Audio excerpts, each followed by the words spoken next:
Hi, I'm Corinne Josepher, and I'm here with Hajir Nejati and Frank Blakeley, area sales managers with Bay Equity Home Loans, to find out what you need to know to make home buying within your reach.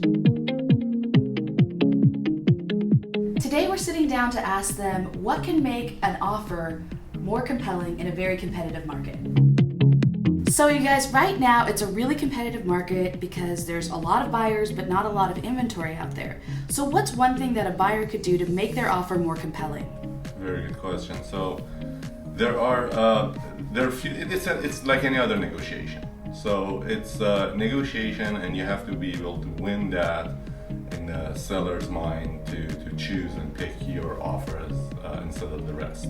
Depending on who is the seller, that may change and be different. So working with the right realtor can help to understand this. I think a smart, experienced realtor can help with that. So for example, probation.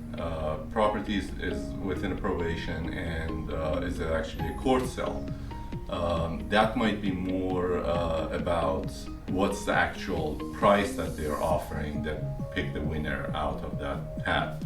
But in a regular resales, there are many different things. One that I can think of is obviously the value that they're offering and the price that they're offering, how close or more or less than the asking price is. That if they're asking for extra features such as extended escrow or shorter escrow, that can be compelling to the seller. So if they offer a 20 days escrow, 25 days escrow versus a 30 or 45 days, there's a better chance that the seller would like to save some of the expenses that they would have by holding that property and sell it to that buyer.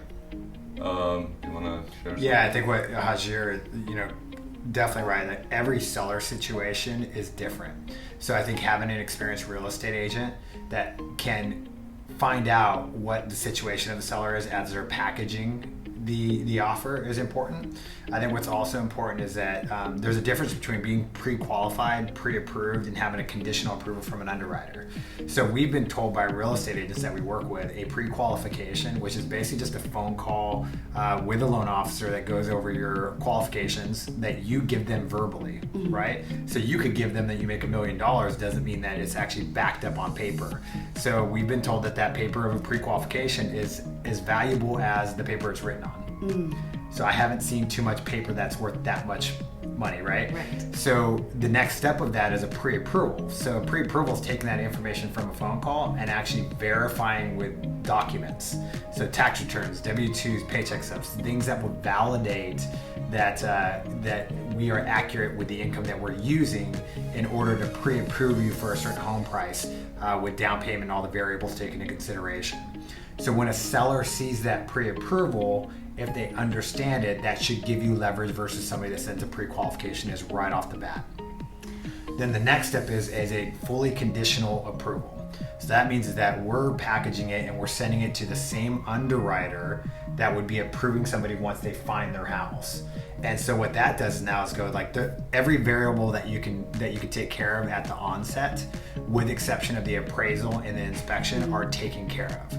So if you think about, if you're the seller, you go, okay, even though this person might be putting more money down, they have a pre-qualification versus somebody that is putting down a smaller amount that has a fully conditional pre-approval. Got it. There's less variables to consider when that would cause your loan or your purchase to fall out of escrow. That's the last thing the seller wants if they're accepting an offer, because what happens to them is they're backtracking on the time that their home has been on the market, and they possibly have to compromise what they're going to get when they put the house on the market again if it falls out. So first they need to find a dependable realtor who knows how to negotiate. Yes. Then they have to pay attention to the terms and conditions that would make it more compelling for the seller. Yep. And then have the pre-approval, which verifies that they will qualify for a loan amount that fits that property. Is that right? Yep.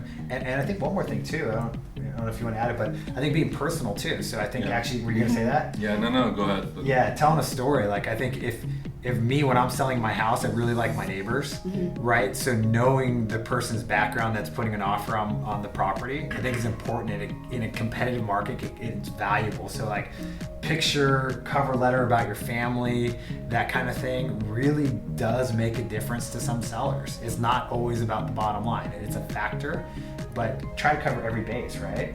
Going back to the offer process, the more detailed that offer that the realtor is putting on a property, the better chance that offer be accepted. So it has the offer and all of that, but it's completed by having the approval, a letter from the loan officer, and what we do to make this even stronger is that we make a phone call to the listing agent before they review that offer with the seller, and we go through all the deal points with the listing agent to make sure that they understand that our buyer is qualified enough for that purchase and the offer that they're putting. So that can help to increase the chance for being accepted. So do you think that somebody should get a pre-approval first and then talk to a real estate agent and then go find a property? Or what do you think the cycle should be for somebody who's really looking to move forward? Yeah, if you're considering, a home purchase in this competitive market, the home might be gone if you don't have a pre-approval. I mean, if you find a house and then you go, oh, I need to get pre-qualified and pre-approved, well, there might be 10 other offers, and that seller in their situation, they might be accepting them that night or the next day. Right. So you definitely want to get pre-approved right away before you start the home search, because what that also does, and I know Hajir's consultations are very thorough, where he goes through all the payments, all the cash to close, all those variables, so then it's really only about finding the right house. Yeah, I can see how that would make it a lot easier. And having that complete package with the pre-approval. Great, thank you so much, guys. You're welcome. Thank you.